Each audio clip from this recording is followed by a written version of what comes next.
Bien, bonjour. Je vais enlever le masque parce que je suis tout seul. Vous le savez, depuis plus de 50 ans, les entreprises contre le cancer ont la même action, qui se résume finalement à 3 priorités. Un plaidoyer sur le cancer, des actions vers l'entreprise, autant pour les salariés, les dirigeants, les patients bien sûr, mais les aidants. Et un troisième qui est l'objet de notre rencontre d'aujourd'hui, qui concerne bien sûr le monde de la recherche que nous finançons depuis plus de 50 ans maintenant.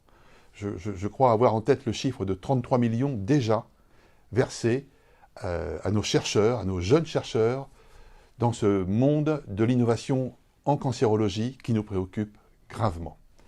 Alors, on est aujourd'hui dans une situation et un contexte particulier qui fait que l'année dernière, on était sur la scène du MEDEF, le MEDEF national, qui nous accueillait, avec les entreprises qui étaient venues à la rencontre de ces jeunes chercheurs. Le contexte sanitaire fait que nous avons préféré prendre toutes les précautions d'usage, et notamment être à une distanciation qu'on va appeler une distanciation numérique, puisque, vous le voyez, cette scène est enregistrée, et je vais vous donner tout à l'heure lecture du palmarès de nos chercheurs de cette manière-là. C'est sans doute moins, friendly, mais c'est beaucoup plus sécure pour tout le monde.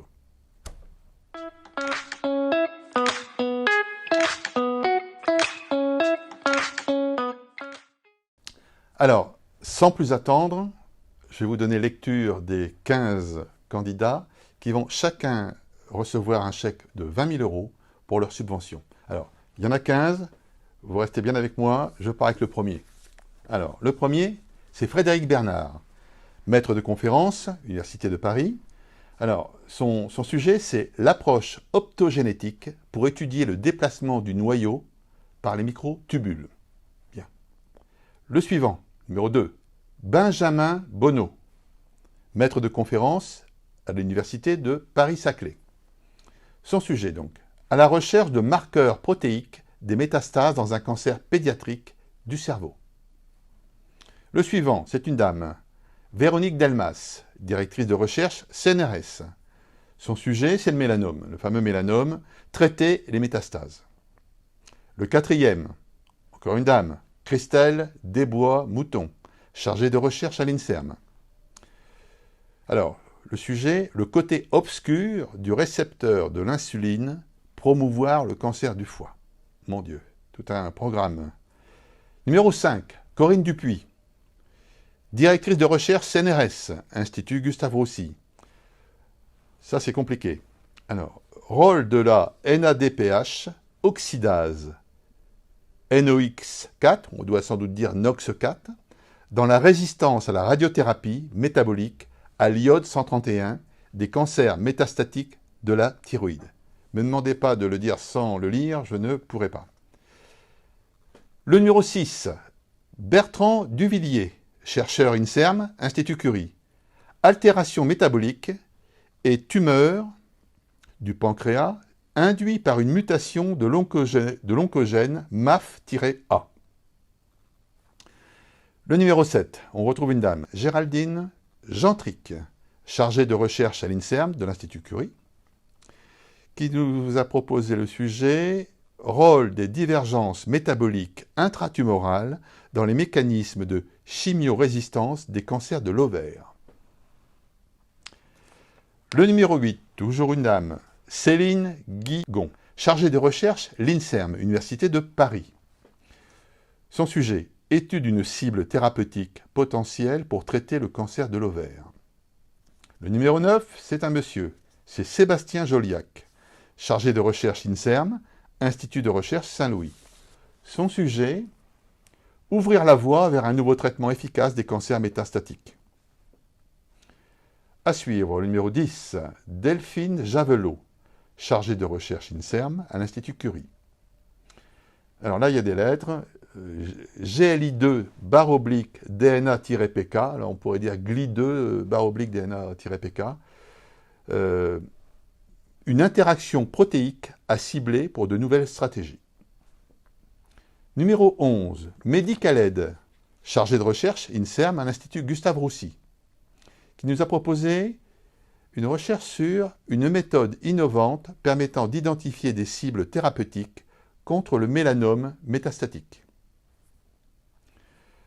Le numéro 12, Sébastien Léon, directeur de recherche CNRS, qui a comme sujet « Comprendre le mécanisme de résistance des cellules à une molécule anticancéreuse ». Le numéro 13, une dame, Béatrice Romagnolo, directrice de recherche INSERM à l'Institut Cochin, qui nous donne ce sujet « Régime de restriction calorique, allié pour lutter contre la toxicité intestinale induite par la chimiothérapie ». L'avant-dernier, donc le numéro 14, M. Marc Sanson, qui est visiblement professeur, Institut du cerveau lycéen, Hôpital universitaire Pitié-Salpêtrière. Alors, son sujet, une liaison dangereuse entre cellules de gliome et cellules immunitaires. Deux points, le D2HG. Et le dernier, c'est Santos Suzin, qui porte le numéro 15 donc, directeur de recherche CNRS, Sorbonne Université, qui nous propose la reprogrammation métabolique dans la leucémie lymphoïde chronique. Deux points donc, vers le design d'une nouvelle approche thérapeutique. Voilà les 15 candidats qui, chacun, vont recevoir un chèque de 20 000 € au titre d'une subvention qu'ils méritent amplement. Alors, bravo à tous pour ces ambitions, ces projets que nous finançons à la hauteur de nos moyens. Mais vous savez, on est toujours très fiers de pouvoir vous aider par ces chèques de 20 000 € chacun, là, cette fois-ci encore, pour avancer. Bien sûr, bravo aussi au jury qui a permis de sélectionner ces 15 candidats. Et je vais tous vous demander de rester en ligne, comme on dit, car on va retrouver chacun des chercheurs dans un live, un Facebook Live, où, comme ils ont commencé à en prendre l'habitude, ils vont pouvoir vous expliquer mieux que moi je ne le fais, parce que vous avez vu comment je bute sur les titres des projets. Ils vont vous expliquer avec leur vocabulaire, avec leur passion qui les anime, ce qui fait qu'ils avancent dans ce monde de la recherche. Bravo! Et moi, je vais vous dire à l'année prochaine, dans de meilleures conditions, je l'espère, parce que pour le moment, on garde son masque.